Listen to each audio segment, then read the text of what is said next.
Hello friends, मैं पंकज कुमार। आइए हम फंडामेंटल एनालिसिस ऑफ स्टॉक के बारे में समझते हैं। फंडामेंटल ऑफ एनालिसिस स्टॉक का क्या होता है, इसका क्या बेनिफिट है और कैसे हम लोग इसको चेक करते हैं। फंडामेंटल एनालिसिस, दो एनालिसिस है स्टॉक ट्रेडिंग में। पहला तो है आपका फंडामेंटल एनालिसिस, दूसरा है टेक्निकल एनालिसिस में।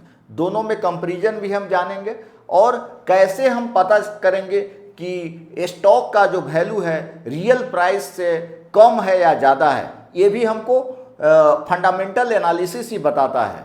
तो आइए हम देखते हैं। जैसा कि फंडामेंटल एनालिसिस स्टॉक्स का जो है प्राइस हायर है या लोअर है रियल वैल्यू से, ये हमको कौन बताएगा? फंडामेंटल एनालिसिस से हम जानते हैं स्टॉक का प्राइस जो है रियल प्राइस है, अंडर वैल्यूड है या ओवर वैल्यूड है। ये आपको फंडामेंटल एनालिसिस हमको बताता है। Fundamental analysis is different from technical analysis.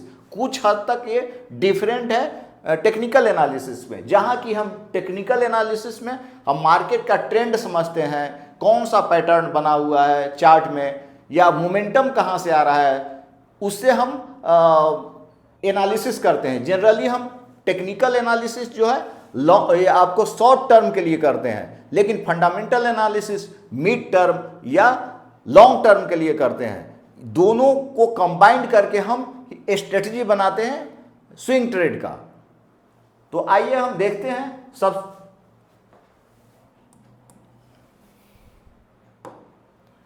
जैसा कि फंडामेंटल वर्सेस टेक्निकल एनालिसिस को कंपेयर करें, तो फंडामेंटल एनालिसिस में हम फोकस करते हैं कंपनी का future underline value of companies and its future prospectus. Company का फ्यूचर में क्या प्रोस्पेक्टस है ना, उसका डाटा का एनालिसिस करके हम लोग बताते हैं। जहां तक टेक्निकल एनालिसिस की बात करें, तो टेक्निकल एनालिसिस में on prices trends and trading patterns to identify potential buying and selling opportunities. Technical analysis में हम चार्ट को समझते हैं कि कहाँ पे बाई करेंगे, कहाँ पे सेल करेंगे, कहाँ से मोमेंटम जनरेट होगा।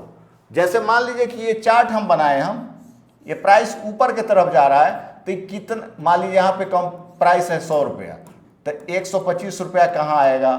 ये कौन सा ट्रेंड है? अप ट्रेंड है, डाउन ट्रेंड है, साइडवेज है, ये कौन बताएगा हमको? टेक्निकल एनालिसिस में हम यहाँ जानेंगे।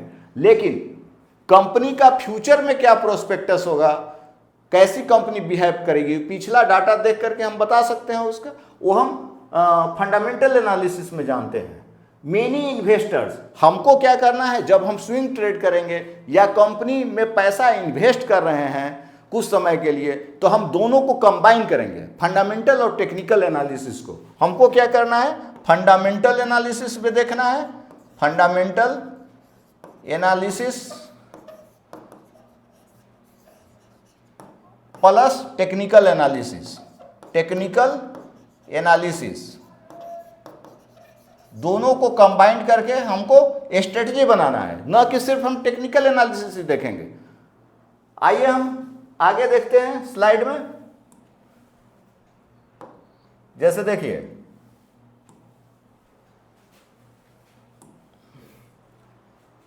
फंडामेंटल एनालिसिस में जो है estimates the intrinsic value of the company from its operation. Intrinsic value क्या होता है? जीरो वैल्यू जो बोलते हैं, उसको हम अलग से, इस पर हम वीडियो बनाएंगे।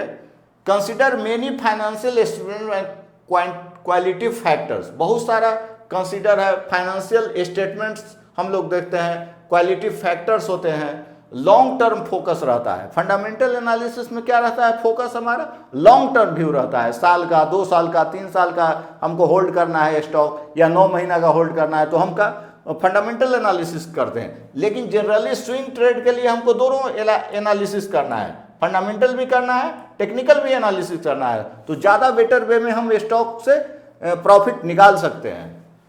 तो ये लॉन्ग टर्म प्रोस्पेक्टस है ना, best for by and holding.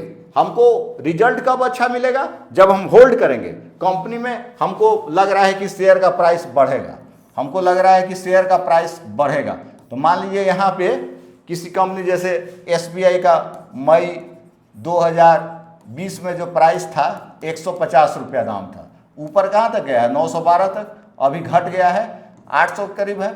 तो मान लीजिए हम कोई आदमी 800 से नीचे बाई किया है, तो कोई आदमी 200 में बाई किया, कोई 250 में बाई किया, कोई 300 में बाई किया, तो हम क्या किए, बाई किए, हम स्टॉक को बाई किए और होल्ड किए, तो हमको क्या हुआ, मैक्सिमम बेनिफिट उठा सकते हैं, मैक्सिमम बेनिफिट होगा बाई और होल्ड करने का। ये आपको फंडामेंटल एनालिसिस में, तो हम क्या 1 साल होल्ड किए, 1 ईयर होल्ड किए, 2 साल होल्ड किए, मल्टीपुल हाँ ईयर्स हम होल्ड करेंगे, तब हम अनएक्सपेक्टेड रिजल्ट्स देख सकते हैं। क्या देख सकते हैं, अनएक्सपेक्टेड रिजल्ट्स, जिसका हम कल्पना नहीं कर सकते हैं, उतना स्टॉक का प्राइस बढ़ सकता है। फंडामेंटल एनालिसिस हम सही तरीका से करके अगर स्टॉक में इन्वेस्ट करें, दोनों को कंबाइन करके, टेक्निकल और फंडामेंटल दोनों।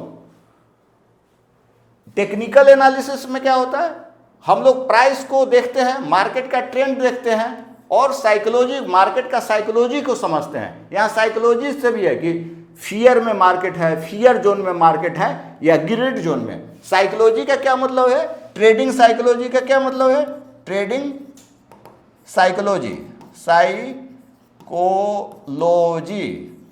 मतलब फियर में मार्केट है, फियर में मार्केट है या ग्रिड में मार्केट है। अगर मान लीजिए कि ग्रिड जोन में हम इन्वेस्ट कर लिए तो ओवर वैल्यूड हो गया, मार्केट काफ़ी बढ़ गया है, तो उस समय हम इन्वेस्ट नहीं करते हैं। जनरली जब सब डरा रहता है उस समय, वारेन बफे का सिद्धांत है, रूल है, जो जब सारा लोग घबराए रहे, फियर में रहे, तब हमको स्टॉक खरीदना है, और जब सारा ग्रिड में रहे, लालच में रहे, उस समय हमको स्टॉक को क्या करना है, सेल कर देना है। तो उसका हम मार्केट मूड इंडेक्स का एक वीडियो बनाएंगे, अलग से दिखाएंगे, आप वहां से वेरीफाई कर सकते हैं कि मार्केट का अभी कौन सा मूड है, फियर में है या ग्रिड में है।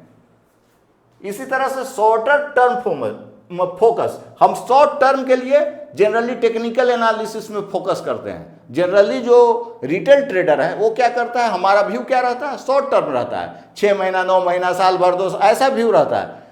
अगर 9 महीना तक है मिड टर्म का व्यू है, 6 महीना तक है शॉर्ट टर्म व्यू है, 3 से 6 महीना। तो इस तरह से हम लोग शॉर्ट टर्म के लिए जनरली टेक्निकल एनालिसिस का यूज करते हैं। लेकिन हमको लॉन्ग टर्म करना है या मिड टर्म करना है तो टेक्निकल फंडामेंटल दोनों का कंबाइन करके स्ट्रेटजी बनाना है।